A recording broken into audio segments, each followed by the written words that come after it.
Hello, Acoustics. Welcome to episode 2. So today, we're going to be talking about a song. We're not really going to break it down too much, just kind of talk about one aspect. It's a song that I feel like came up a lot in conversation in regards to worship when I was in college. It's the song A Reckless Love, and how it basically refers to God's love as reckless. So I'm just going to jump right in. So, Corey, the songwriter, and others who sing the song will say that God's love is reckless because his love is unpredictable and something that we humans cannot comprehend. But the definition of reckless has a negative connotation. Let's look at it together. Let me do this. So, it's of a person or their actions without thinking or caring about the consequences of an action. Some similar words: careless, thoughtless, rash. Just some examples.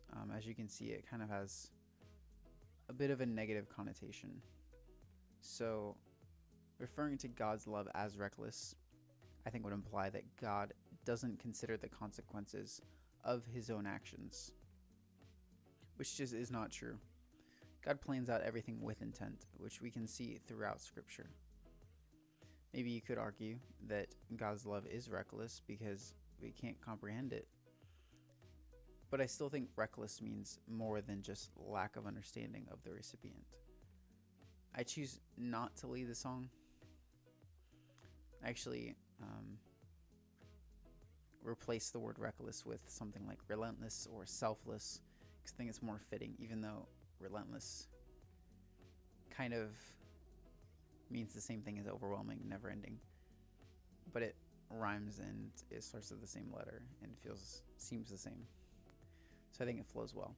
Even though the song is great rhythmically and melodically, the verses do speak a lot of truth, and they're very reminiscent of the Psalms, which I think is really cool. Kind of like David Crowder's song, How He Loves Us, how some people will switch out sloppy wet kiss with unforeseen kiss, because it's weird to say sloppy wet. God gives us a sloppy wet kiss. Yeah. So you can probably hear the crickets in the background from our bearded dragon over there. I looked the wrong way.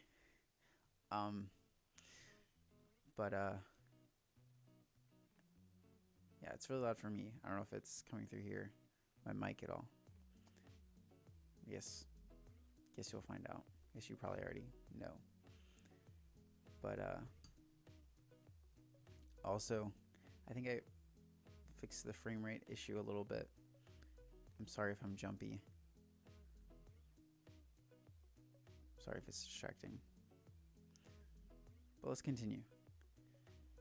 I know the song is really old and a lot of other people have already talked a bunch about it, but I just figured I'd give my thoughts on it because maybe my opinion's different. I don't know. But I'm not going to really talk about the verses. I think the verses are fine. I'm just going to talk about the word reckless. So the chorus itself as a whole comes from the parable of the wandering sheep, where the shepherd with 100 sheep leaves 99 to go find the one wandering sheep, because he cares for all of his sheep, even those who wander away. The chorus is referring to God's love as just that. God's love will leave the 99 believers of the church to save the one who wandered away. I need some water. My mouth is getting chapped, dry.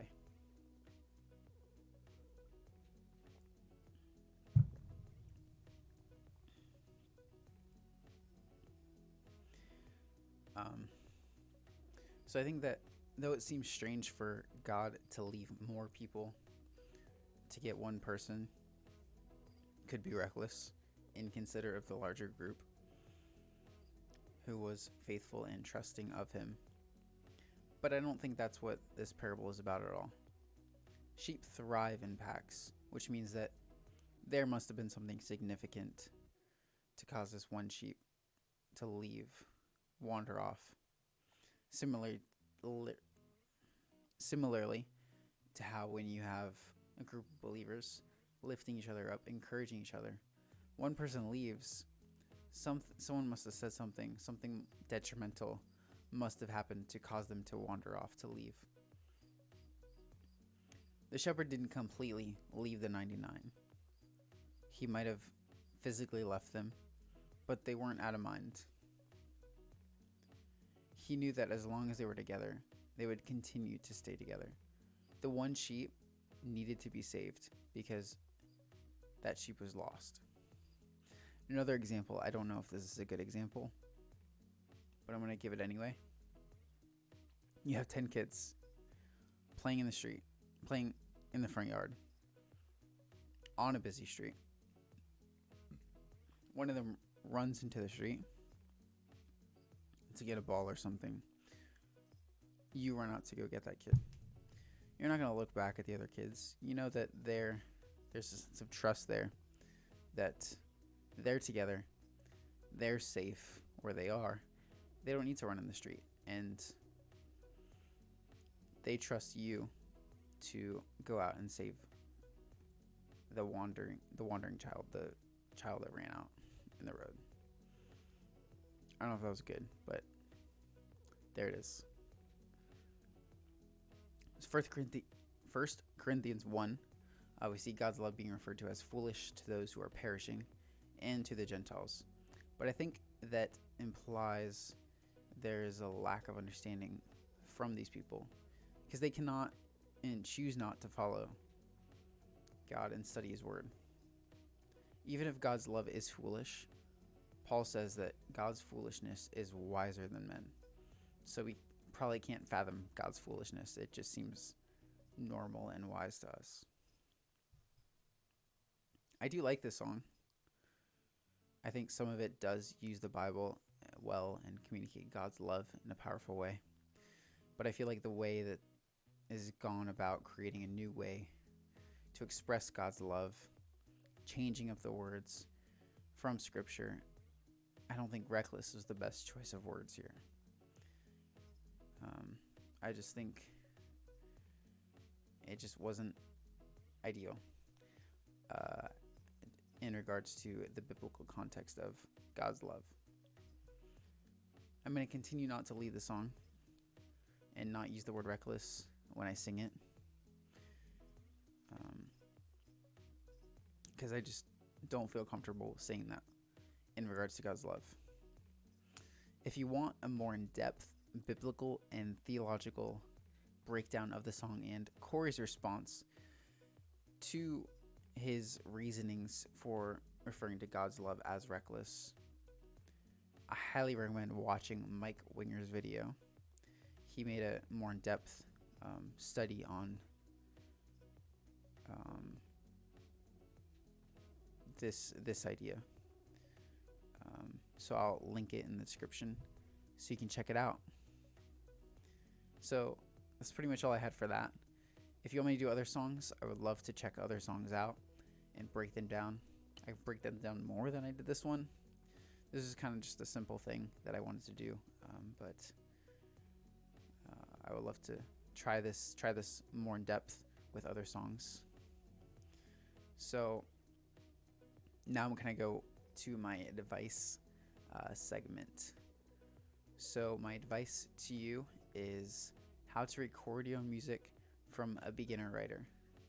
So I like the idea of publishing music. I think it's a great way to get your music out there. And if you would like to do the same, there's a couple of things you need. Of course, you need gear, and you need to record it, and you need to publish it. So gear is pretty simple.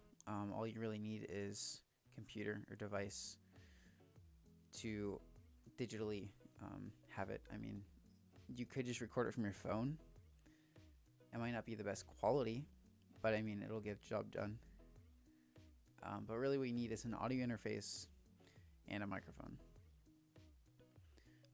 My audio interface I'm using is um, a Harmony H224. It's kind of in the similar price range to the Scarlett. It's more on the cheaper side of audio interfaces.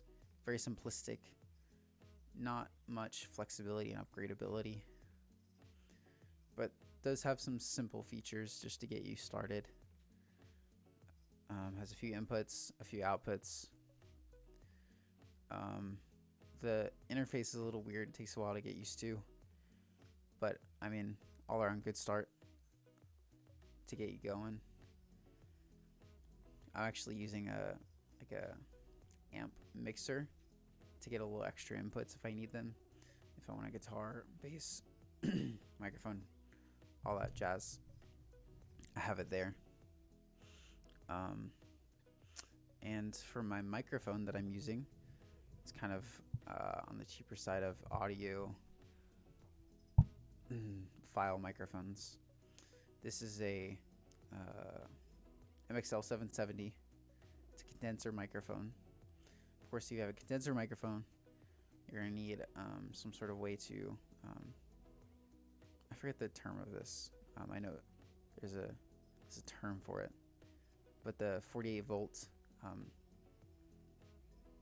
setting. But I mean, they're great.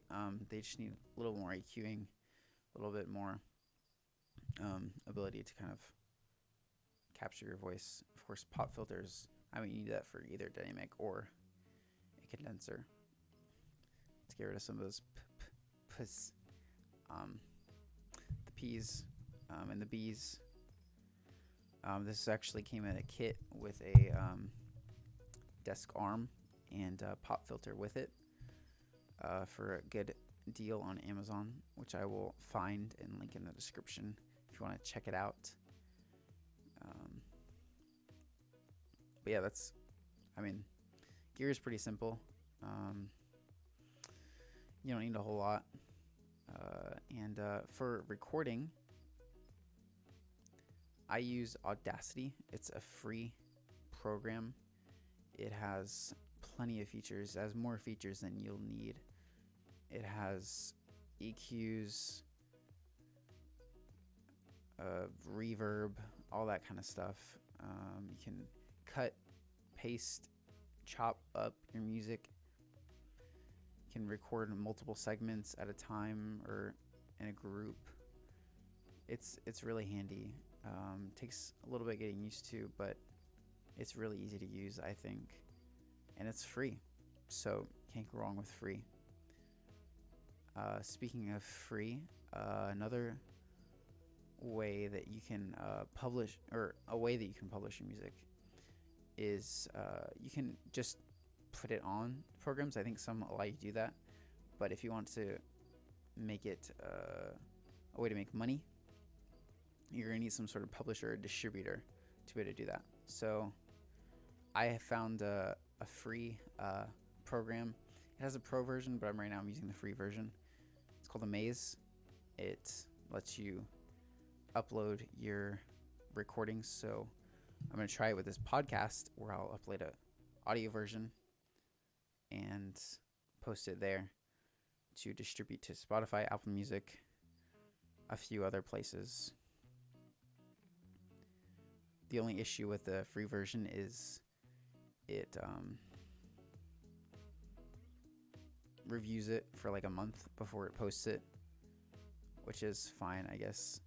But if you want something more urgent, I would recommend either getting the pro version of Amaze or looking into another one that requires some sort of subscription to be able to do something more instant.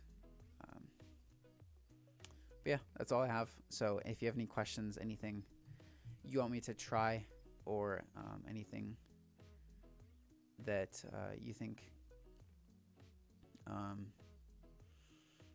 you might want me to give some advice on, I would love to try to give as much advice as I can to encourage beginners, because I'm also a beginner. I'm learning new things. I'm trying to grow, and I love to try and encourage other people to grow and strive to achieve some of their goals. So yeah, thanks so much for tuning in. So much for checking me out. I would love to answer questions. I would love to talk about topics and things that are on your mind that you want more information on. I would love to dig into some of those topics as well. So, yeah, just let me know. Thank you so much for watching. I hope to see you next time in episode 3. Bye.